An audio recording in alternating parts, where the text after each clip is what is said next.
Boy, lots of good stuff going on today. It's Father's Day. Happy Father's Day.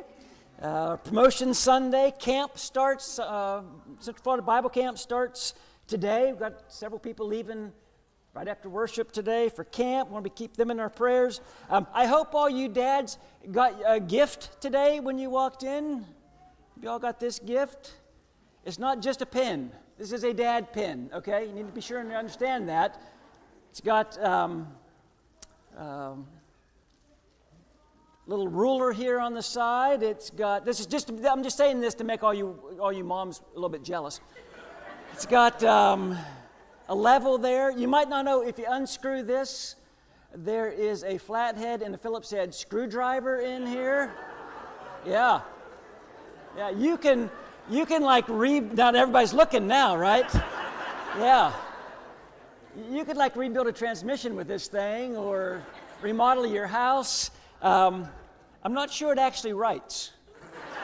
But, I would like to tell you that I had something to do with that gift. I would like to tell you that's a staff thing. That is an Aloha Humphrey thing, okay? You need to thank her. Our wonderful office administrator first thought of something and then ordered it and then took hours putting it all together. So we do appreciate our dads.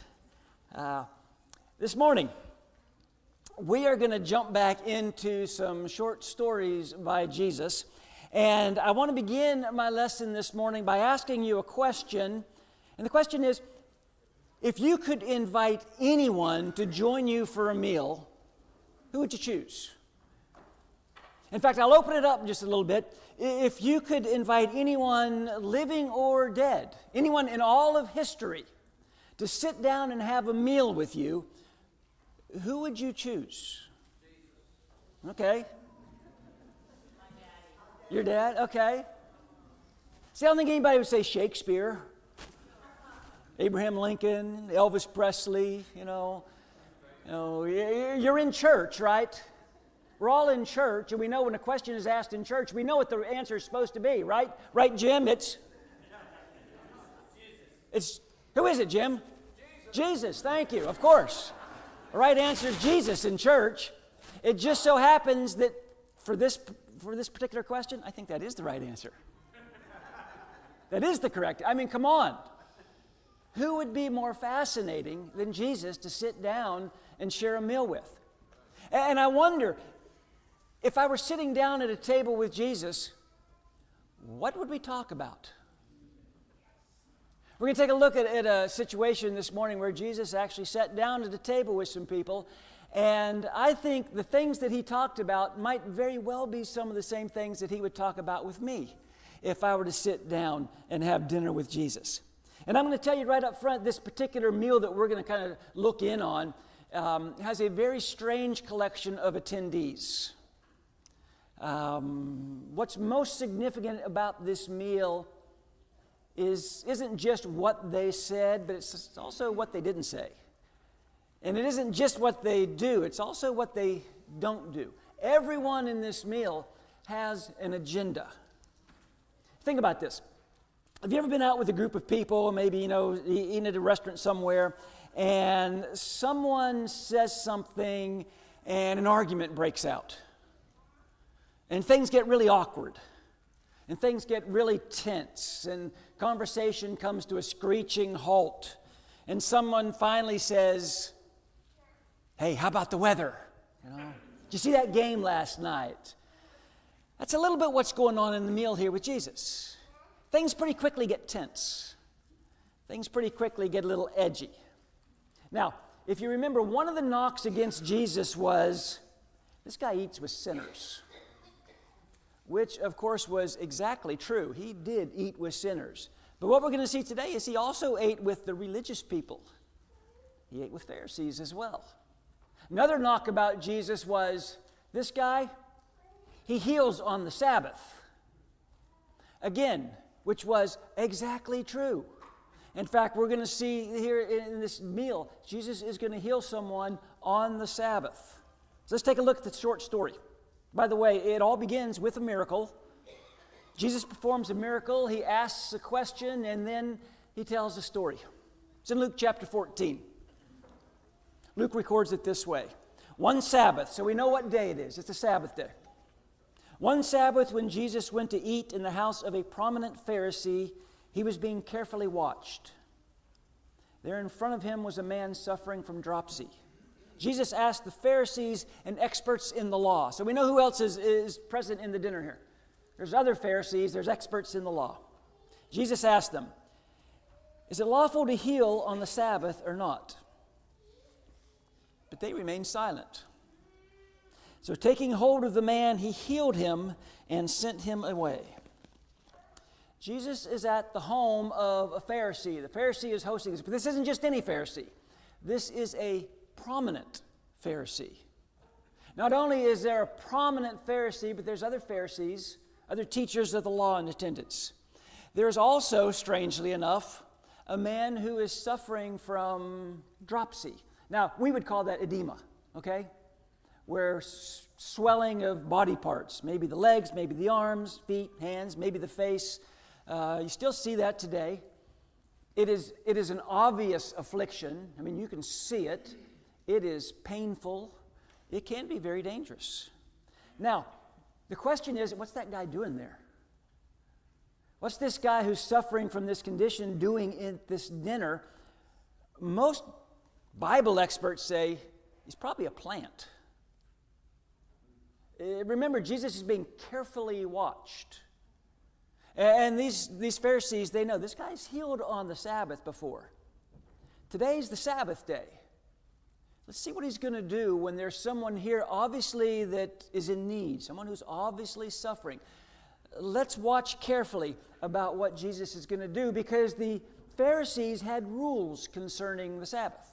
Now, God had rules concerning the Sabbath as well, but then the Pharisees piled on. They came up with a whole lot more rules, their own rules about keeping the Sabbath, and one of those was you can't heal someone on the Sabbath unless that person's life is in jeopardy. Now, if Jesus is polite, if Jesus is politically correct, he's going to pretend not even to notice this man. Jesus is not polite at this meal, and he is certainly not politically correct. Not only does he notice the guy, he draws their attention to the man, and he asks them a question. What do you think? Think it would be okay if I healed this man who obviously needs it? Do you guys think it would be okay if I healed this man today on the Sabbath? You know, it's one thing to kind of sit around a table and ask rhetorical questions, kind of have theological discussions over desserts. Another thing when the guy's standing right there and you're looking at someone who needs something, and the question comes up, would it be okay if I healed him? No one says a word. Now remember, Jesus is supposed to be intimidated at this meal. He's being carefully watched. He's not intimidated. In fact, ironically, the very people who are supposed to be closest to God, the people who are supposed to love God the most, the people who are supposed to speak for God, they don't care a thing about this man. They don't care about his condition. Jesus does. So Jesus reaches out and touches the man, heals the man, performs a miracle on the Sabbath, which is against their law, sends him on his way. Now, the amazing thing to me in this text, the amazing thing to me, and it doesn't seem to like it get anybody else's attention, but for some reason, Jesus performs this miracle and no one celebrates. No one says, wow, unbelievable. No one goes up and hugs the guy and says, congratulations, we're so happy you're healed. We're so happy for you. The host doesn't say, stay for dinner, come on, join us. No one falls at the feet of Jesus saying, it's a miracle, you must be the Son of God. None of that happens. Jesus performs a miracle at dinner, and no one does anything. So Jesus does what the host should do. He dismisses the man. Guy walks out of the room, and what is left is a very awkward silence. I mean, tension is now rising. Blood pressure is increasing. Passions have been ignited. Now again, if Jesus was being politically correct, he would quickly change the subject. He does not change the subject. In fact, he keeps pushing. Verse 5. Then he asked them, if one of you has a son or an ox that falls into a well on the Sabbath day, will you not immediately pull him out? He just kind of lets that question hang in the air for a minute. They had nothing to say. The room is silent. And understand, this is not a comfortable silence. This is one of those situations where you can feel the tension. Okay, you can cut it with a knife. Like, static is popping in the room. And Jesus is basically asking the not so subtle question, what do you think this man's life was worth? What do you think a human life is worth? Maybe a life that, maybe a body that doesn't operate quite perfectly. Maybe somebody who doesn't quite fit in, doesn't quite look right. What's that person worth? And as you come as no surprise, Jesus talked about this all the time. In Matthew chapter 12, he said to them, if any of you has a sheep and it falls into a pit on the Sabbath, will you not take hold of it and lift it out? How much more valuable is a man than a sheep? Therefore, it is lawful to do good on the Sabbath. Another time he says this in Matthew 10. Are not 2 sparrows sold for a penny? Yet not one of them will fall to the ground apart from the will of the Father. And even the very hairs on your head are all numbered. So don't be afraid. You are worth more than many sparrows. Jesus says, you know how much a sparrow is worth? Not much. How much is a sparrow worth on eBay? I looked it up. You actually can't buy one. But it's not much, okay? Jesus says, but with God it's different. It's very different. In God's eyes, even things like sparrows are incredibly important. Apparently, God has a running inventory of sparrows. He sees when a sparrow falls. He's aware of that. And Jesus says, how about you? What are you worth? And Jesus tries to put it in a way that they can understand it. He said, you are worth so much more than that. You're worth so much that the very hairs on your head are numbered. And no, you're not getting the obligatory bald man joke, okay? I'm not going to share anything. I'm just telling you, Jesus is saying God is paying such close attention to you. He knows how many hairs are on your head. He knows because he cares. When you care for someone, you notice things about them. The more you care for someone, the more you love someone, the more you notice about them. We know this to be true, right? All of us parents know this to be true. We joke about it, but come on, when you first saw your child, did you not count fingers and toes? Sure. We all do, right? Okay, 10 fingers, 10 toes. Good, that's a good start. Good. We notice details. And we still, as the child gets older, your teenager doesn't come home one day and you say, I've just noticed you're missing a couple fingers on your right hand. Is that recent? Has that been that way? No, but that's kind of minimal parenting, right? We're setting the bar pretty low, saying, I noticed that my children still have all their fingers and toes. That's the least we can do, right? As parents, we notice. Jesus is saying, listen, God doesn't just pay attention to your fingers and toes. He knows how many hairs you have on your head.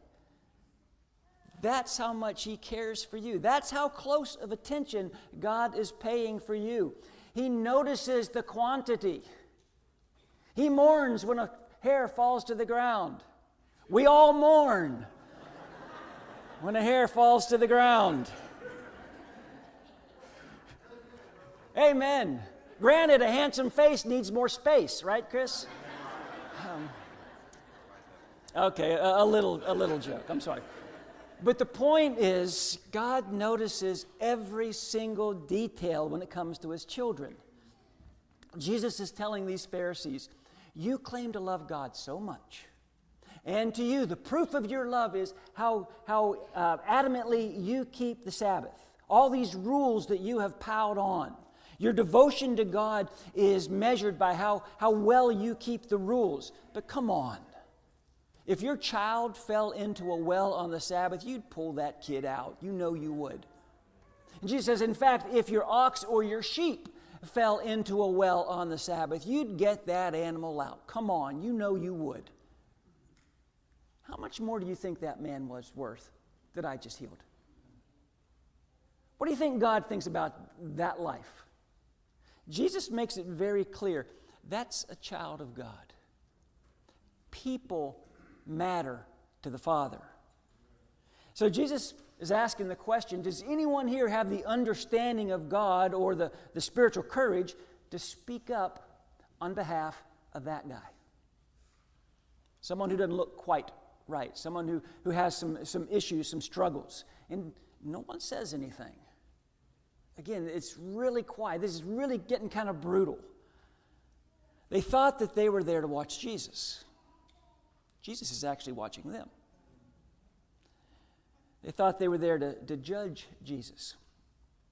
Jesus is actually judging them. And then the conversation is going to get very tense, very awkward, very edgy.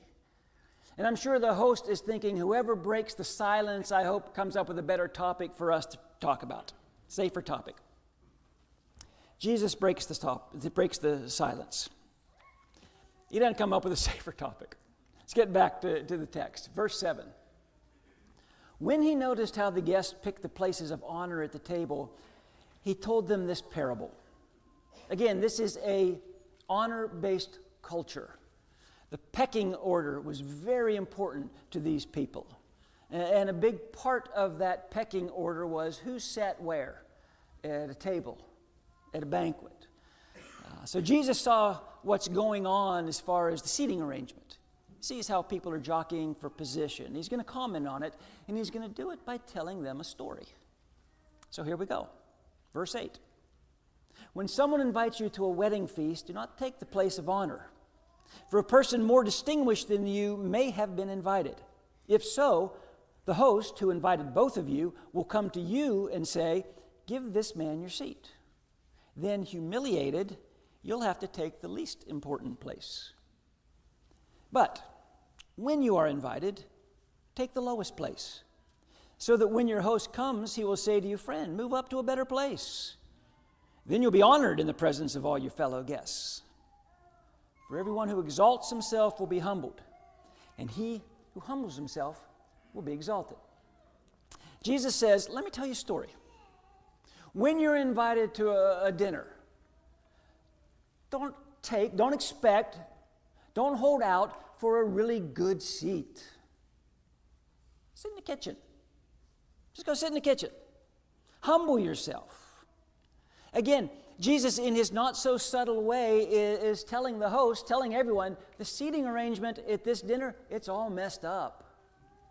You guys have it all backwards. With you, it's all about status and ego and competition. With you, it's on the idea of, it's people of worth. The worthy people get the better seats. But you should know better than that. You're supposed to be people of the book. You're supposed to have some insights into the kingdom of God. You're supposed to realize how things work in the kingdom. And in the kingdom, if someone exalts himself, he'll be humbled. But he who humbles himself will be exalted. So again, Jesus is taking this prominent Pharisee to task. Your seating chart, it's all wrong. And I'm sure his host is thinking, man, I hope this guy Jesus doesn't have any more advice for me. Jesus says, let me give you another piece of advice. Verse 12. Then Jesus said to his host, when you give a luncheon or dinner, do not invite your friends, your brothers or relatives, or your rich neighbors. If you do, they may invite you back, and so you'll be repaid. But when you give a banquet, invite the poor, the crippled, the lame, the blind, and you will be blessed. Although they cannot repay you, you will be repaid at the resurrection of the righteous. Let me say this about Jesus' teaching. You read through the Gospels, you read through the words of Jesus, You might not realize this, but actually, Jesus very rarely gives a commandment. Jesus very rarely gives a law. Now, he does, for sure, but most of the teaching that Jesus does, he is talking about examples, illustrations. He's talking about, what he talked about most was life in the kingdom. This is what life in the kingdom looks like.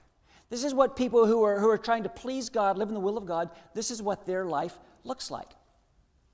Jesus isn't handing down a law here. He is not saying, never invite your friends, your relatives, or family to dinner. Some of you are wishing that's what he said. Some of you read that and you think, I've been keeping this commandment for like decades, didn't even know it. No, that's not what Jesus is saying. He's not saying, don't invite your relatives to dinner. What he's saying is, in the kingdom, it's not all about trying to prove who's worthy. It's not all about trying to prove who has more worth than someone else. In the kingdom, we don't do things just with the expectation that we'll be repaid somehow by someone. Because in the kingdom, everyone matters. In the kingdom, everyone has worth. Now, I talked about this before. In the first century, people were judged according to their abilities. How much they could do, their charm, their intelligence, their strength. Just like in the 21st century. How much money they had, what their position was. And the more attributes, the more abilities you had, the more worthy you were. And anyone who didn't have those kind of abilities, anyone who might be a little bit set aside, well, they didn't have much worth. Jesus says the reason everyone has worth in the kingdom is because God has bestowed worth on everyone. In fact, there's a phrase that theologians use, bestowed worth. Let me ask you wives a question. I know it's Father's Day, but let me just ask the wives a question. Why did you marry your husband? Don't shout that out, by the way. This is just for you to ponder. This is not for you to... In fact, don't even tell your husband, okay? Probably a better day if you don't. But I just want you to think for a minute, why did you marry your husband? Let's face it, he's not the best looking man you ever saw. Probably not the brightest bulb in the chandelier. There's other men who make more money. There's other men who had better jobs. There's other men who have a better sense of humor. Why did you marry him? And most of you women, I think if you were being honest with yourself, would probably say, I don't know. In the best kind of way, okay? In the best kind of way. You would say, I don't know, just because. Just because I fell in love with him. I think you would all admit, I know we husbands would, I think you admit my husband's not perfect, but he's perfect for me. I fell in love with him just because. Why did God choose you? My best answer, why did God choose me? I don't know. I really don't know. My best answer is just because. Just because, for whatever reasons, he loves me. Because he chose to love me. It's not because I'm worthy. It's not because I'm so talented. It's not because I'm so handsome. It's not because I'm so smart. He chose me just because. Because he's God. That's the kind of God that we serve. Let's go back to Luke 14. Jesus is saying, listen, you people, you're excluding these people and you think that's honoring God. You are dishonoring God when you disclude people. Next time, Jesus said, my advice, add them to the guest list. So, by this time, everybody's blood pressure is like off the charts. One of the guests at the dinner tries to distract Jesus. Let's lower the temperature a little bit here, Jesus. One of those at the table with him heard this. He said to Jesus, blessed is the man who will eat at the feast in the kingdom of God. Okay? You know, it's one of those kind of comments that people make during an awkward moment, that they're supposed to give everybody kind of a chance to pause, nod their head, and say, yeah, bless his heart. And then, let's move on. It was meant, I think, to distract Jesus, but Jesus isn't distracted. And the host has to be thinking, great, here we go again. Jesus replies, a certain man was preparing a great banquet and invited many guests. At the time of the banquet, he sent his servant to tell those who had been invited, come, for everything is now ready. But they all alike began to make excuses. The first said, I've just bought a field and I must go see it. Please, excuse me. Another said, I've just bought 5 yoke of oxen and I'm on my way to try them out. Please, excuse me. Still another said, I just got married, so I can't come. The servant came back and reported this to the master. Then the owner of the house became angry and ordered his servant, go out quickly into the streets and the alleys of the town and bring in the poor, the crippled, the blind, and the lame. Sir, the servant said, what you ordered has been done, but there's still room. Then the master told his servant, go out to the roads, the country lanes, and make them come in, so that my house will be full. I tell you, not one of those men who were invited will get a taste of my banquet. Okay, everyone that's listening to Jesus during this meal, everyone that's listening to what Jesus, the story is told, what Jesus has said, they all understand what he's saying. Again, in a not so subtle way. Jesus is saying the banquet, the feast, the kingdom is going to come through me. And the people that you thought would have said yes are saying no. And the master is angry. But in this very strange, odd, wonderful, beautiful twist, the master doesn't seek retribution. Instead, the master expands the guest list. Sweep through the village. Hey, there's still room. The master says, go back out. Invite everyone to come to the banquet. Everyone. Tell them to come. They're not going to believe it. They might think it's a scam. They might think it's too good to be true. They might try to argue with you. But I want you to convince them that they are worthy. That I have a place at my table for everyone. Tell them that they're worthy. You tell them, I want them to be here. Now, the master is not saying, make them come. Strong arm them. Say, no, I want you to convince them that I want them here. I want you to convince them of what the blessings will be when they sit down at my table. Spare no effort in letting them know what they might expect when they sit at my table.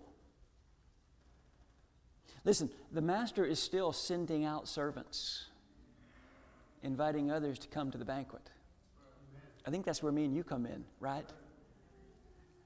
We've experienced that seat.